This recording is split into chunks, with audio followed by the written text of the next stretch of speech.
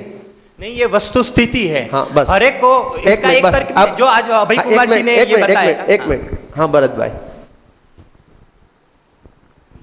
दोनों अपेक्षा है, एक अनेकांतिक स्वरूप है, वो उसका एक ही प्रकार से तुम अर्थ करने जाओगे तो नहीं चलेगा। जैसे गुरुदेव ने अभी बोला कि नहीं पर जानने में नहीं आता है, पर संबंधी ज्ञान जानने में आ रहा है, वो ज्ञान जानने में आ रहा है, ऐसा ज्ञान ज्ञाता नहीं, ऐसा तीन भेद भी नहीं है, वो अखंड भेद एक नायक भाव ही है। इस प्रकार से वो सबका निषेध करके एक नायक भाव की दृष्टि कराना चाहते हैं, एक नायक भाव का अखंड भेद एक बने अनुभव कराना चाहते हैं। और गुरुदेव की बात में और जगह वो भी आता है कि केवली भगवान तीन काल तीन लोक को जाता है। ये ज्ञान का स्वभाव जो है वो अपने को और पर को, तीन काल तीन लोक को, सब तरह से सबको प्रत्यक्षपने जैसे अपने को जानता है ऐसे ही सबको प्रत्यक्षपने जानते हैं। दोनों में कुछ अंतर नहीं है। अपना प्रत्यक्षपना जानना वो कुछ अलग प्रकार से हो और पर का प्रत्यक्षपने जानना कुछ अलग प्रकार से हो, ऐसा नहीं है। जानने की बात है, अभी तन्मयपने की बात नहीं है, लक्ष्य की बात नहीं है। मगर जैसे अपने आत्मा को प्रत्यक्षपने जानता है ऐसे तीन काल तीन लोक को प्रत्यक्षपने जानता है। इस प्रकार से वो स्वपर प्रकाशक स्वभाव जैसा है ऐसा अपने को सिद्ध करना चाहिए। जैसा आत्मा का सर्वज्ञ स्वभाव है, इस प्रकार से सर्वज्ञ स्वभाव की जब सिद्धि करते हैं तो स्व और पर सबको जानता है। और जब अपने आत्मा ऊपर दृष्टि करानी है, वो पर के साथ कोई संबंध ही नहीं है, पर के साथ कोई संबंध ही नहीं है, वो भी एक भाव है, वो अनेकांतिक स्वरूप है। अपना आत्मा ही ज्ञान है, अपना आत्मा ही ज्ञेय है और अपना आत्मा ही ज्ञाता है। पर के साथ कुछ संबंध ही नहीं है। पर कोई भी है तो पर द्रव्य छह द्रव्य है इसलिए इधर इसका ज्ञान होता है, ऐसा नहीं है। वो ज्ञान अपने कारण से, अपने ही उपादान से, अपनी सामर्थ्य और शक्ति से स्वकल्लोल रूप से परिणमता है। जैसे सामने ज्ञेय है इस प्रकार से परिणमता है। तो जैसा अपना ज्ञान जो परिणमता है ज्ञेय के आकार से, तो उसको जानना ऐसा करना वो व्यवहार है। उसको तन्मयपने नहीं जानता है, उसको जानना ऐसा कहना व्यवहार है, या उसको जानता ही नहीं है, वो सद्भुत व्यवहार है। माने वो अभी जब सद्भुत को सिद्ध करना है, सभी निश्चय को सिद्ध कराना है। अभी इसमें आया था कि उतारते उतारते कहाँ तक लेके आया। जैसे वो आत्मा ज्ञायक है और छह द्रव्य ज्ञेय है, इस प्रकार से आत्मा ज्ञायक और छह द्रव्य ज्ञेय उस बुद्धि में जो पड़ा हुआ है अज्ञानी जीव, उसको ऐसा कहते हैं कि नहीं ये सब इसके साथ तेरा कोई संबंध ही नहीं है, तू पर को जानता ही नहीं है। वो पर संबंधी तेरा ज्ञान में वो झलक होती है तो तू उसको जानता है। तो उसमें से वो पर ज्ञेय में से उसका निषेध करके वो अपने ज्ञान की पर्याय में लाए। और पर ज्ञेय वो जो ज्ञान की पर्याय है वो भी भेद रूप से नहीं है, वो ज्ञान की पर्याय है, वो भी दृष्टि का विषय नहीं है। वो पर्याय को जब जाने गए तब तक वो सम्यक दृष्टि नहीं होगा। तो उस पर्याय का भी निषेध करके वो अपरिणामी निष्क्रिय शुद्ध अभेद नायक भाव है, उसके ऊपर दृष्टि ले जाने के लिए वो उतरता चेक दृष्टि अपने स्वरूप के लिए ले जाने के लिए एक प्रकार की पद्धति ये प्रयोजन की भी होती है। प्रयोजन क्या सिद्ध करने का है, वो ज्ञानी को ज्ञानी बनाने का प्रयोजन सिद्ध करना है। तब इस प्रकार से पर का निषेध करके, व्यवहार का निषेध करके निश्चय में लाते हैं। एक ये बात है। और दूसरी बात, जब वो ज्ञानी हो जाता है तो उसके बाद में जो अतीन्द्रिय ज्ञान प्रकट होता है उसका स्वभाव क्या है, तो उसका स्वभाव तो अखंडपने स्वपर प्रकाशक है। वो स्व और पर सबको अखंडपने जानता है, मगर वो जानता है उसमें सब नहीं पड़ जाते हैं, उसमें अपेक्षाएं लगाने से सब समझ में आता है। वो जैसे अपने आत्मा को जानता है उपादेयपने, ऐसे वो पर्याय को भी नहीं जानता है और पर को भी नहीं जानता है। अपने आत्मा को जैसे उपादेयपने जानता है वैसे वो पर्याय को भी नहीं जानता है, पर्याय को हेयपने जानता है, पर्याय को जानता ही नहीं है ऐसा भी कह दो तो भी चलता है। एकली उगाड़ेली द्रव्यार्थिक चक्षु वड़े वो द्रव्य को ही देखता है, वो शुद्ध नहीं से अकेला द्रव्य ही देखने में आता है। वो कौन सी नहीं से, वो श्रुत प्रमाण ज्ञान जो प्रकट हुआ, साधक को प्रमाण ज्ञान प्रकट हुआ, या केवली कैसे जानता है ऐसा साधक अपने प्रमाण ज्ञान से जानते हैं। तो वो कैसे जानते हैं कि वो केवली भगवान अपने बस अपरिणामी निष्क्रिय नायक भाव को ही उपादेयपने शुद्ध नहीं से जानते, उनको नहीं है। मगर वो साधक यदि उसमें नहीं लगा के देखे, या साधक अपने शुद्ध ज्ञान में वो नहीं लगा के देखे, तो वो ऐसा जानते हैं कि नहीं मेरा एक ज्ञायक भाव जानने में आता है, मेरे को पर्याय भी नहीं जानते में आती हो, तो पर्याय नहीं जानने में आती हो तो पर्याय में ही सब ज्ञेयों का ज्ञान रहा हुआ है, तो वो भी नहीं जानने में आता है, इसलिए ये भी नहीं जानने में आता है, ज्ञेय भी नहीं जानने में आता है। इस प्रकार से वो शुद्ध नहीं से कह सकता है। और वो सद्भुत व्यवहार नहीं से वो ज्ञान ही जानने में आ रहा है।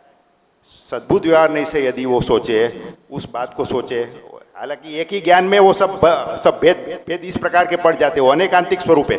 एक ही बात का आप इस प्रकार से नहीं कह सकते हो कि जानते हैं कि नहीं जानता है, एक ही बात से नहीं कह सकते हो, वो सब अपेक्षाएं समझनी पड़ेगी। तो वो ज्ञान को जानता है तो अनुपचरित सद्बुद्ध व्यवहार से जानता है, और ज्ञान का स्वभाव क्या है, स्वपर प्रकाशक है, तो कौन से नहीं से जानता है ऐसा स्वपर प्रकाशक, तो उपचरित सद्बुद्ध व्यवहार से जानता है। और वो जो उपचरित सद्बुद्ध व्यवहार नहीं में ज्ञान में ज्ञाकार हुआ, ज्ञान स्वपर प्रकाशक पना परिणमा, तो पर जो है निमित्त है, तो निमित्त का आकार हुआ ना, निमित्त को है सामने जो लोकालोक है वो निमित्त है, और उस प्रकार के यहाँ इधर जो ज्ञान में ज्ञेय का आकार हुआ, ज्ञान में स्वपर प्रकाशक पना हुआ, तो ज्ञेय जो निमित्त है उसके कारण से हुआ। तो इस ज्ञान को देख के अपने ज्ञाय इस प्रकार से परिणमा है, वास्तव में तो वही स्थिति है, मगर उसको देख के निश्चय से तो उसको ही जानता है, मगर उसको देख के वो उसको जानता है, ऐसा उपचार और व्यवहार से कह सकते हैं, असद्भुत व्यवहार से ऐसा कह सकते हैं कि उसको भी जाना। केवली भगवान तीन काल तीन लोग को जानते हैं। ये सब धर्म द्रव्य का ज्ञान का वर्णन कैसे केवली भगवान की वाणी में है, वो प्रत्यक्ष देख के आया है, मगर उसको देखता है ऐसा कहना वो असद्भुत व्यवहार नहीं है। तो असद्भुत व्यवहार नहीं का निषेध करने के लिए जब असद्भुत व्यवहार का निषेध करते हैं तो नहीं, वो नहीं जानने में आता है, वो अपने ज्ञान की पर्याय जानने में आती है। वो अपने ज्ञान की पर्याय कैसी है कि स्वपर प्रकाशक, तो उपचरित सद्भुत का वो फिर वो साधक है, और अनुपचरित सद्भुत व्यवहार निसाध्य है। पंचाध्याय में इस प्रकार से लिया है कि उपचरित सद्भुत व्यवहार नहीं है वो साधक है, और अनुपचरित सद्भुत व्यवहार नहीं वो साध्य है। नहीं कि ये स्वपर जानने में आता है ऐसा नहीं, वो सब ज्ञान ही है, ज्ञान में आओ, और उसका भी निषेध करके नहीं ये तो ज्ञायक भाव है, ये ज्ञायक भाव है तो उसमें से ये ज्ञान प्रकट होता है। तो ज्ञान ज्ञायक को प्रसिद्ध करता है, ज्ञान ज्ञायक को बताता है, ज्ञान प्रतिपादक है। ज्ञान किससे तन्मय है और किसमें से आता है, उसका स्रोत कौन है, किसमें से आता है, वो ज्ञायक पर आता है। तो ज्ञायक ऊपर दृष्टि कराने के लिए वो एक एक प्रकार का व्यवहार का निषेध करते वो अंदर में अभेद में द्रव्य दृष्टि में जब आता है तब वो दृष्टिपूर्वक प्रमाण ज्ञान प्रकट होता है। तो सब अपेक्षाओं को वो अच्छी तरह से जान लेता है, मगर प्रयोजन सिद्धि करने के लिए अनादिकाल से अज्ञानी जीव पर इसकी पर ऊपर ही दृष्टि है। मैं ये पर ही जानने में आता है, मैं ज्ञाता हूँ ऐसा भी मान नहीं था। तो जब वो उनको श्री गुरु मिले, देवशास्त्र गुरु मिले, तब मालूम पड़ा कि ये मैं ज्ञाता हूँ, तो ज्ञाता हूँ और ये मेरे ज्ञेय है। इस प्रकार से जब वो पर में आसक्त होके, पर में लुब्ध होके पर को जानने में ही पड़ा है, तो उसका निषेध करना भी उतना ही जरूरी है। जैसा स्वपर प्रकाशक अपना स्वभाव है ऐसा उसका निषेध जैसे नहीं कर सकते, ऐसे पर में तन्मय होके, पर का लक्ष्य करके, पर की सन्मुख होके पर को जानने को जब जाता है इंद्रिय ज्ञान से, तो उसका निषेध करना भी इतना ही जरूरी है। उसका निषेध किए बिना वो पर को इस प्रकार से जानने की जो अपना जो कार्य पद्धति है, हाँ, परनो निषेध कर दे करे नहीं, वो पर को जानने में नहीं आ रहा है। हाँ। पर वो ज्ञायक को जाने और ज्ञान को जाने और ज्ञान का स्वपर प्रकाशक जाने, तो उस ज्ञान में वो पर असद्भुत व्यवहार से जानता है, ऐसा व्यवहार एक बात आई थी, ऐसा व्यवहार घटित होता है। इस प्रकार से सब पहले तीन पॉइंट आ जावे, उसके बाद में इसका चौथा नंबर है। हाँ। ऐसा चौथा नंबर पहले तीन को छोड़ देवे और इसको ही जानता है ऐसा जो मानता है, तो उसको फिर वो द्रव्य की दृष्टि, अपने आत्मा की दृष्टि ही नहीं होगी। तो उसके लिए ये इंद्रिय ज्ञान से पर को जानने का निषेध करना पड़ेगा। सबसे पहले अज्ञानी जीव को पर में आसक्त होकर पर को जानने की जो प्रवृत्ति है उसका सबसे पहले ये निषेध करना पड़ेगा। उसके सन्मुख होकर जानने वाला ज्ञान जो है वो ज्ञान का स्वभाव नहीं है।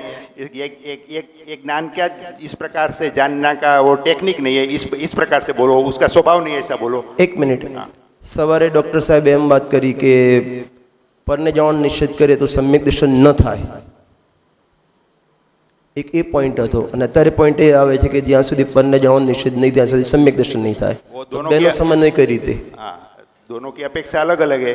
स्वपर प्रकाशक स्वभाव का निषेध नहीं हो सकता है। पर का जानने का जो निषेध है अपना स्वभाव है कि स्व और पर सब दोनों को अखंड पने एक पने अपने ज्ञान में रह के जानता है। इस प्रकार से जो अपना ज्ञान का स्वभाव है उसमें से पर को निकाल दो कि नहीं, पर को निकाल दो।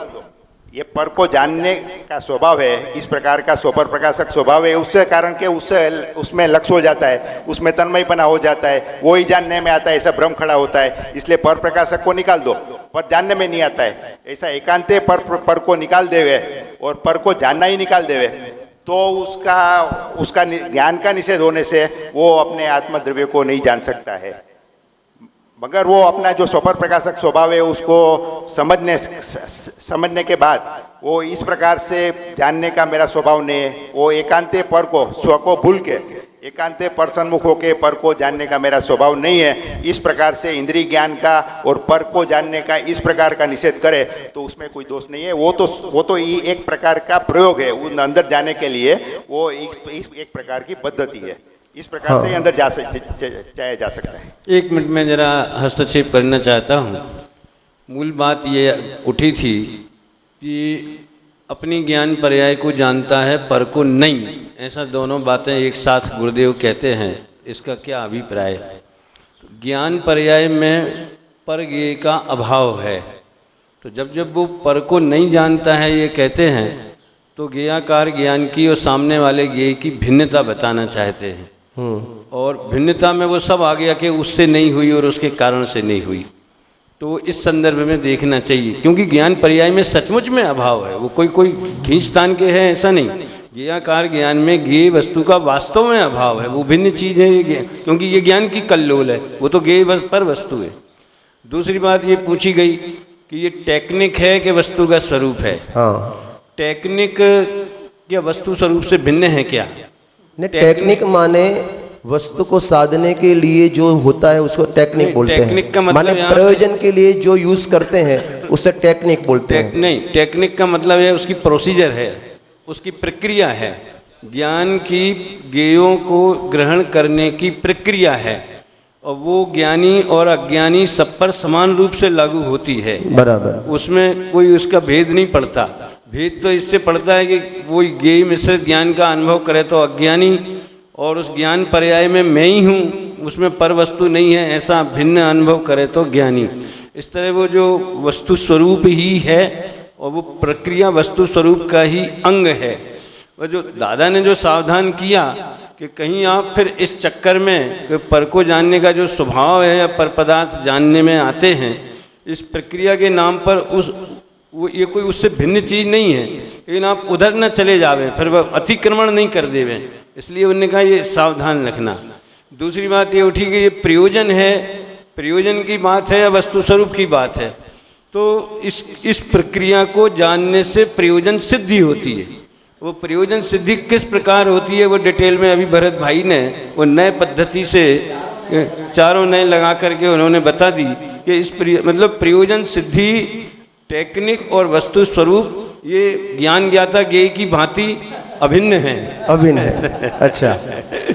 बस हाँ। ये मुझे सुबह अभय जी ने एक बात अच्छी ली थी कि जैसे सामने रस्सी है और आपने सर्प जाना, तो सर्प कहाँ है? सर्प कहाँ है? उसने सर्प को जाना तो सर्प कहाँ है? तो सर्प तो ज्ञान में है, माने उसने ज्ञान को ही जाना। बस ऐसे ही जैसे फिर अभी सर्प नहीं है तो रस्सी है, तो रस्सी को जाना तो कहाँ जाना? ज्ञान में ही जाना।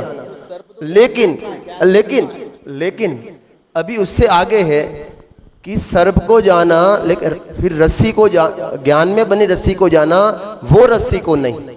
ऐसा जो बार बार आता है गुरुदेव के प्रवचन में, उसका क्या मतलब है? यही तो बताया ना, इस रस्सी में वो रस्सी नहीं है। जैसे प्रदीप जी ने वो किसने हाथी की बात कही थी ना, तो वो उसमें वो नहीं है, इस रस्सी में वो रस्सी नहीं है। इसलिए निश्चय से तो इसी रस्सी को जाना जो ज्ञान में बनी। भाई साहब ऐसा ही इंद्रिय ज्ञान बहुत स्थूल है। जैसे हमको इसका जो कलर दिख रहा है इस बोर्ड का, गारंटी से जैसा हम देख रहे हैं वैसा नहीं है, और सबको ये एक सा नहीं दिख रहा है। सबको उनकी देखने की आँख की क्षमता के अनुसार किसी को वो कलर लाइट देख, अरे मिर्ची अगर जरा सी कम हो जावे तो किसी को ऐसा लगता है बिल्कुल कम हो गई, किसी को कम मिर्ची भी ज़्यादा लगती है, स्वाद भी भिन्न भिन्न प्रकार से आता है। यानी वो ज्ञान की योग्यतानुसार ही ज्ञेय ज्ञान में झलकता है, यही वस्तु का स्वरूप है। इसी दृष्टि से देखना चाहिए। तो असली लघु तत्व स्रोत में बहिर्ज्ञेय और अंतर्ज्ञेय, इस शैली में वो बात कही है कि अंतर्ज्ञेय को जानता है, बहिर्ज्ञेय को नहीं जानता। अभी जो एक बात भरत भाई ने कही कि वो मैं सन्मुख होकर के जानने की आदत का निषेध करना पड़ेगा, उसमें उसके समर्थन में मतलब मैं ये दिखाना चाहता हूँ, इंद्रिय ज्ञान में जब ज्ञानपना देखते हैं तो उसमें स्वभाव दिखता है, लेकिन वो इंद्रिय ज्ञान में परावलंबन पना देखते हैं तो वो विभाव हो जाता है। नए चक्कर में उसको अशुद्धने के विषय में भी लिया है। और वो अहो क्या बोलते हैं, शुभाशुभ की जड़ता तो दूर, पराया ज्ञान वहाँ पर की। तो उसमें इंद्रिय ज्ञान का निषेध है। इंद्रिय ज्ञान स्वभाव तो नहीं है, ज्ञान में जानपना वो स्वभाव है, पर इंद्रियों का आलम्बन लेके जानना पड़े। और लघु तत्व स्फोट में तो एक छंद ऐसा आता है कि अज्ञानी बैल के समान एक एक गेय को चबा चबा करके क्यों ग्रहण करता है। तो ऐसा उन्होंने अज्ञानी के ऊपर कटाक्ष किया है। तो इस तरह ज्ञान में स्वभाव को देखो तो उसका इंद्रियपना नहीं देखेगा, और परावलंबन पने को देखो तो स्वभाव तिरुभूत हो जाएगा। तो आप हमें इंद्रिय ज्ञान में परावलंबन पना को विभाव मान करके उसको अपने से भिन्न जानना है, और उसी में स्वभाव देख के स्वभाव में आना है। ये उनका संकेत लगता है। माने इंद्रिय ज्ञान में भी ज्ञान देखो तो वो स्वभाव है, और परावलंबन पना देखो तो वो विभाव है, वो अज्ञान है। और जो निषेध किया है वो परावलंबन पने का, पर तरफ झुकने का, वो निषेध किया है। उसका जो जानपना है ज्ञान का, उसका निषेध नहीं किया है। हाँ पंडित जी साहब, राजेंद्र जी।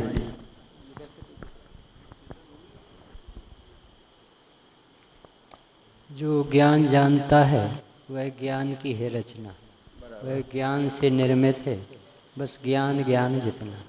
यह ज्ञान का शीश महल, यहाँ ज्ञानी बसते। जो ज्ञान जानता है वह ज्ञान की है रचना, वह ज्ञान से निर्मित है, बस ज्ञान ज्ञान जितना। यह ज्ञान का शीश महल, यहाँ ज्ञानी रहते हैं। ज्ञानी के सहारे हो, अनुभूति में आए हो, मेरे गायक प्रभु अरे तुम, बस एक सहारे हो। ये ज्ञानी के सहारे हो, इस लाइन का क्या अर्थ है? ज्ञानी के सहारे हो। हाँ। जो सम्य ज्ञान प्रकट हुआ वह किसके बल से हुआ? ज्ञायक स्वभाव के आश्रय से हुआ। तो ज्ञानी को किसका आश्रय है? स्वभाव का आश्रय। ज्ञानी को आधार किसका है? ज्ञायक का आधार। यानी जो सोने की चैन बनी, उस चैन में सोना ही सोना तो है। इसी तरह जो भी ज्ञान होता है, चाहे मिथ्या दृष्टि हो, चाहे सम्यक दृष्टि हो, चाहे केवली हो, चाहे निगोदीय वाली, ज्ञान की रचना ज्ञान ही करता है। ज्ञान में ज्ञान ही बैठा है। ज्ञान के अलावा और क्या है? आत्मा ज्ञानम स्वयं ज्ञानम। अब ये जो अभी भरत भाई ने कहा, बिल्कुल वास्तविक बात यही है कि हमें प्रयोजन साधना है। अनादि से जीव को स्वरूप के प्रति बहुत अरुचि है। यानी जानने करने धरने के नाम से तो पर से जुड़ते ही है। आखिरी बिंदु एक था कि जान तो सकते हैं, तो जानने के नाम से छूट लेता है कि व्यवहार से तो जान सकते हैं। जानने में तो क्या पाप है? सचमुच में तू जानता भी नहीं। तो जो जानता है बस तेरे जानने में ज्ञायक ही है और कुछ नहीं। इस तरह से एक बहुत बड़ा प्रयोजन साधना है, क्योंकि जीव की नज़र ज्ञायक स्वभाव पर नहीं पड़ रही। यानी जानना मेरा ही स्वभाव है, मैं ही हूँ सब में। ज्ञान की तरंगों में ज्ञायक है, ज्ञायक में ज्ञान की तरंग है। जो बाबू जी ने पूजा में भी लिखा, ज्ञान की प्रतिपल उठे तरंग, झांकता उसमें आत्मा। यानी कि प्रति ज्ञान की रचना में ज्ञायक विराजमान। ज्ञायक नहीं हो और ज्ञान हो, और ज्ञान हो और ज्ञायक नहीं हो, ऐसा होते ही नहीं। यानी हर समय आत्मा ही जानने में आता है, क्योंकि जानना आत्मा से खाली नहीं।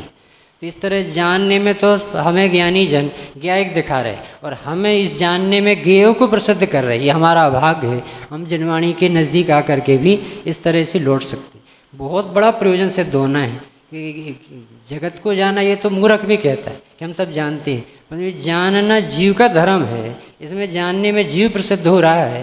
इस प्रयोजन को सिद्ध करने के लिए ये बात है। ज्ञानी का शीश महल जहाँ ज्ञानी रहते हैं, माने यहाँ तो सब ज्ञान ही ज्ञान है, दूसरा कुछ है ही नहीं, तो फिर जाने कैसे उसको? तो माने जो है उसको जानता है। हाँ प्रदीप जी।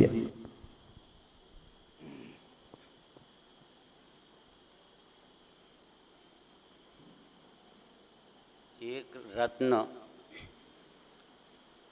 10 किलो का जिसकी कि 5 अरब रुपए की उसकी कीमत व्यापारी ने इंटरनेट पे निकलवा दिया। सारे विश्व में कोई भी खरीदने वाले हैं वो आ जाएं। तो कुछ लोग आए,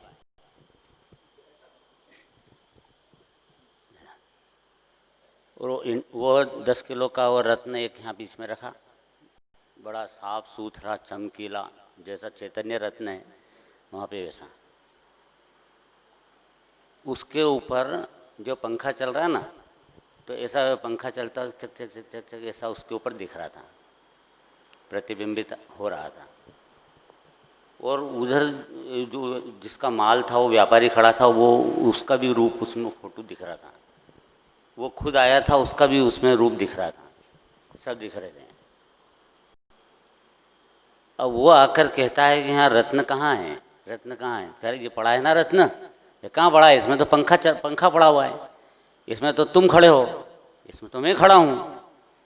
अरे कुछ भी नहीं खड़ा है इसके अंदर, ये बाहर के पदार्थ एक भी नहीं है, ये कोरा, इसके अंदर ये रत्न की स्वयं की चमक है, जिसके अंदर ये इस प्रकार के प्रतिबिंब पड़ रहे हैं,